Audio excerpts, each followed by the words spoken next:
So the woman I'm about to phone, I spoke to last week, and I booked her in for a meeting for this week.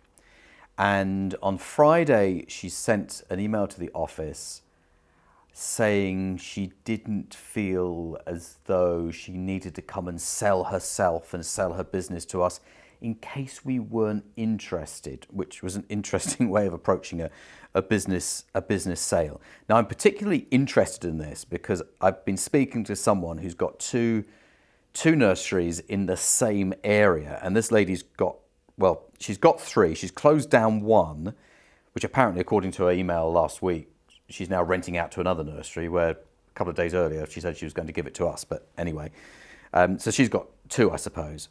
And these two are very close to two others. And if I can get all four of them, I'll have four within just a few miles of each other. So strategically, this is really valuable. Seems like a really well-run company, actually. She's got her property and her pension fund. She's got small mortgages. She's been paying off the mortgage very nicely, and it's profitable. I'm just concerned as to why she's suddenly had this huge change of heart, and I'm about to find out. So let's dial her up now. This could be an interesting call because I have no idea which way this is going to go.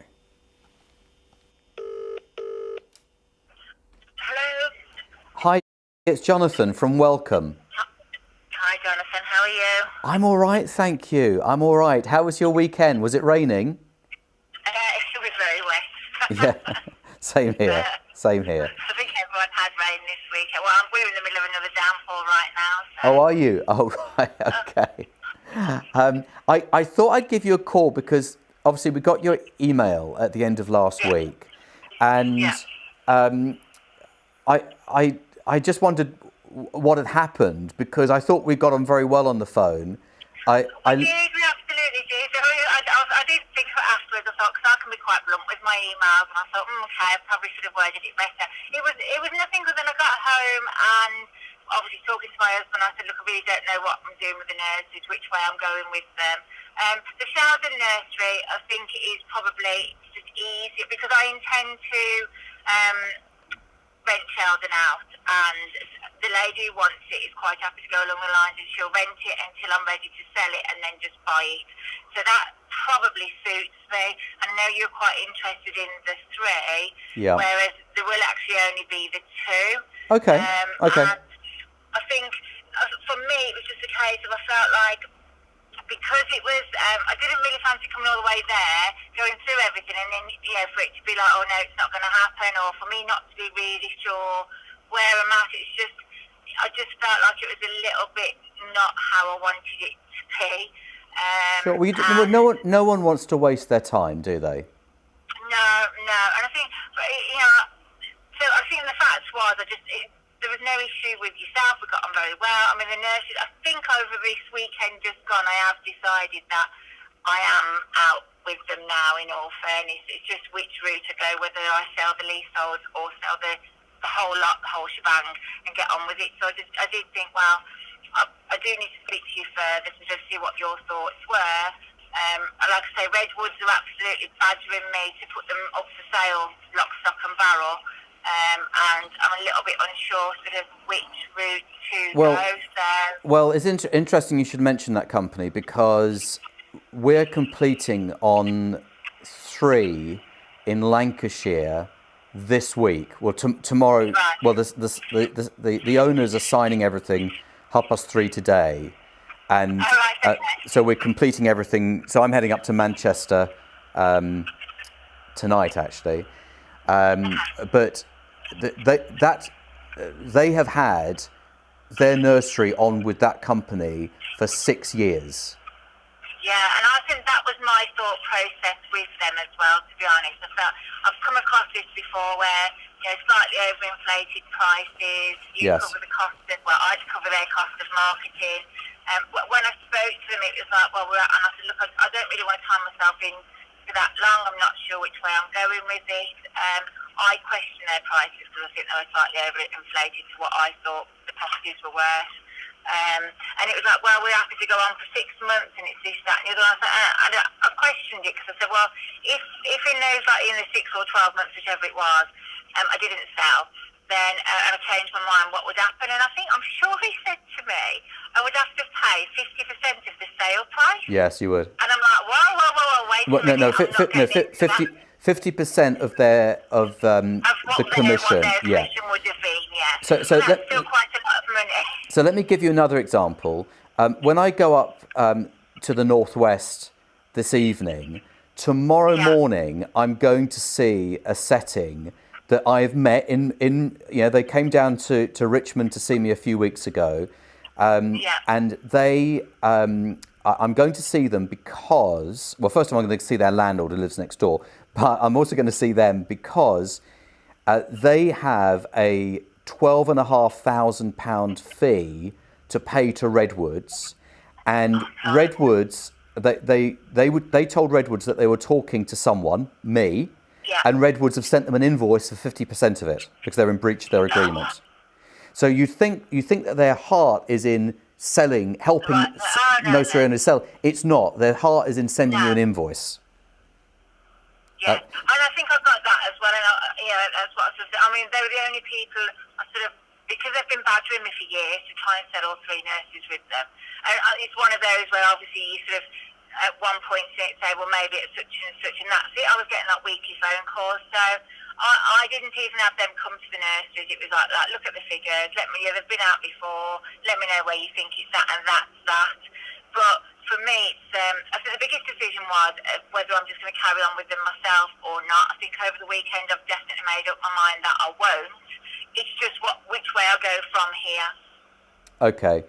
I mean, the advantages of working with someone like myself and my team is that you're talking to the end buyer. If you go via a broker, they wouldn't allow you to speak to us. So you wouldn't have any contact with us.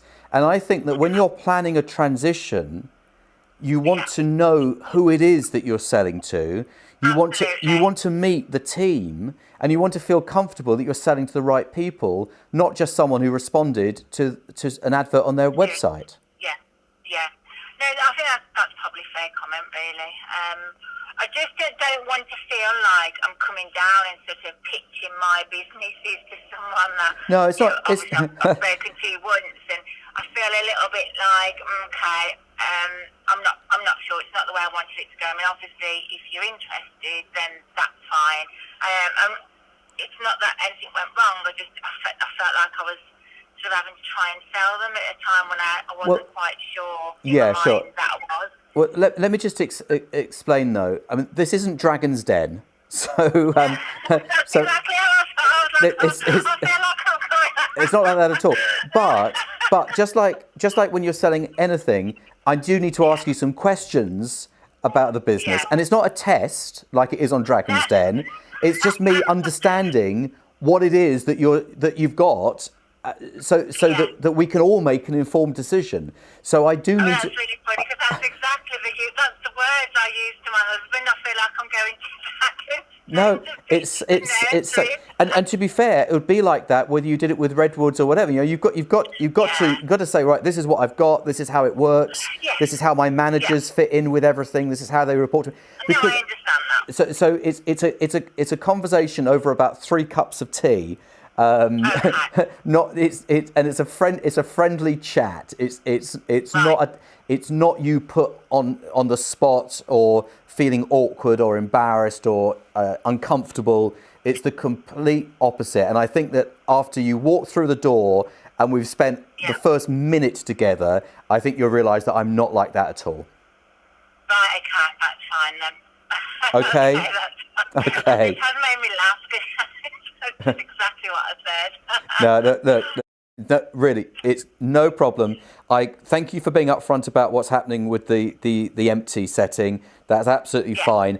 I'm interested in the other 2, and I think we've got a meeting booked in for Thursday.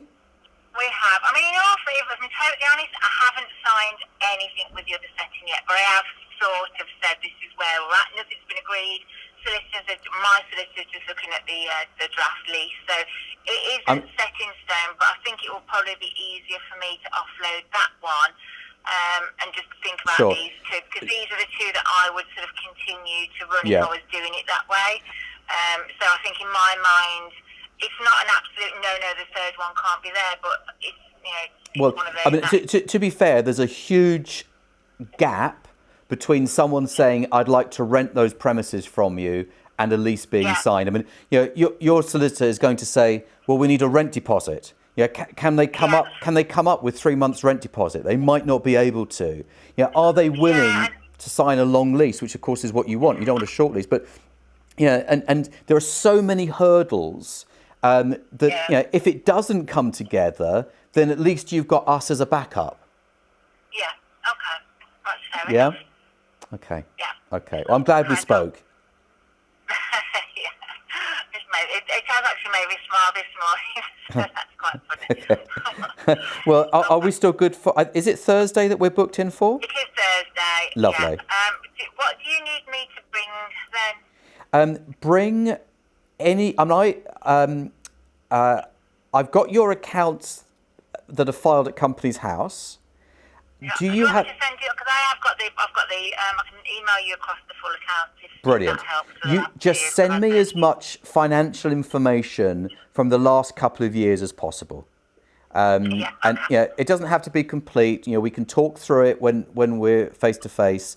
I've got completed accounts, so I'm Brilliant. as long back as you want. But I'll send you the last couple of years, because I know I've just had those sent to me. Lovely. Edward, so I can just forward you the accounts straight on. Pop them over. Yeah, absolutely. Great. Good stuff. Well, I look forward to seeing you. And we can have a laugh about it when we meet.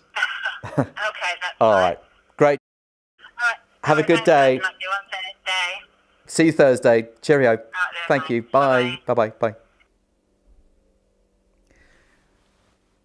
Well, that actually went better than I thought. So, key takeaway from that is sellers get very nervous about the sales process, and you've got to give them a big hug and let them know it's going to be okay. I did my very best to get in the way of her signing an agreement with a broker, because that is just going to mess it up. It's just going to mess it up. So I did my best to do that. I think I've got her back on side, and like I said, this ties in really nicely with some others that I'm talking to, and it's profitable. It's a nice business. So we'll see what we can do.